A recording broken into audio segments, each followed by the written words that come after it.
Hi everyone, how are you today? I'm fine. Today we will learn past simple tense for talking about yesterday. Salom hammaga, ahvollaringiz qanday? Men yaxshiman. Bugun sizlar bilan o'tgan zamon fe'lini kecha haqida gapirish uchun o'rganamiz. Past simple tense ya'ni o'tgan oddiy zamonning formulasi. Subject plus verbning ed shakli, ya'ni ed qo'shilgan shakli yokida verbning ya'ni noto'g'ri fe'llar plus object plus time expression. Bunga misol edlikka misol I cooked the food yesterday. Men kecha ovqat pishirdim. Bu yerdagi cooked verbning ed shakli hisoblanadi. Endi esa noto'g'ri fe'l qatnashgan gapga misol. She wrote a letter. U xat yozdi. Bu yerda wrote noto'g'ri fe'l hisoblanadi, ya'ni write degani. Biz past simplening noto'g'ri fe'llarida xuddi shu yerdagi past simple deb nomlangan ikkinchi qatordagi fe'llardan foydalanamiz. Endi esa sizlar bilan past simple tense'ga kerak bo'ladigan so'zlarni o'rganamiz. Meni orqamdan takrorlang. Yesterday. Yesterday. Kecha. Misol uchun, I watched TV yesterday. I watched TV yesterday. Men kecha televizor ko'rdim. Last night. Last night. Kecha kechqurun. Misol uchun, I studied English last night. I studied English last night.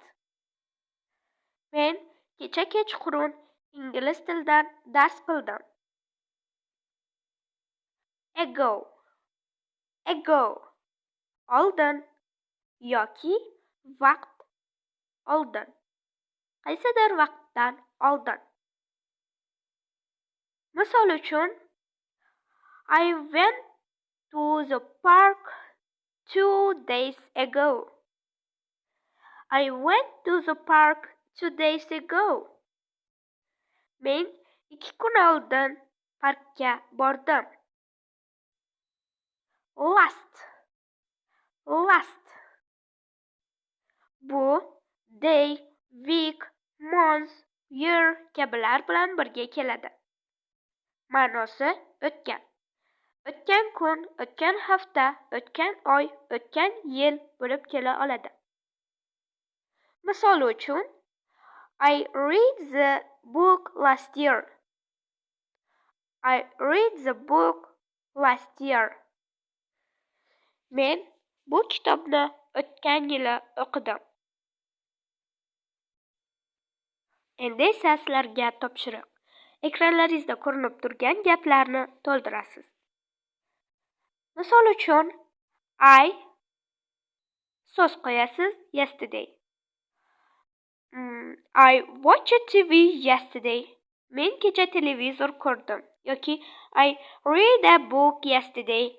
Men kecha kitob o'qidim. Shunga o'xshash chiziqchalar o'rniga so'zlar qo'yib, gaplarni to'ldirasiz va kommentariyada yozib qoldirasiz.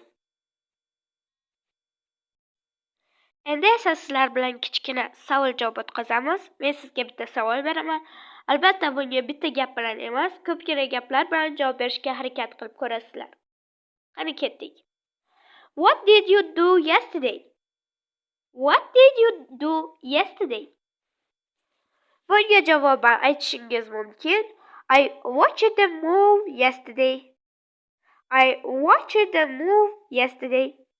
Men kecha kino ko'rdim. Yoki I played football yesterday. I played football yesterday. Men kecha futbol o'ynadim. Shunga o'xshash javoblar berasiz. Bugungi mavzumiz shulardan iborat edi. Endi esa sizlarga uyga vazifa. kecha qilgan ishlaringizni participle zamonda yozasizlar. Misol uchun, I waked up late. I washed my teeth and face. I walked. I ran.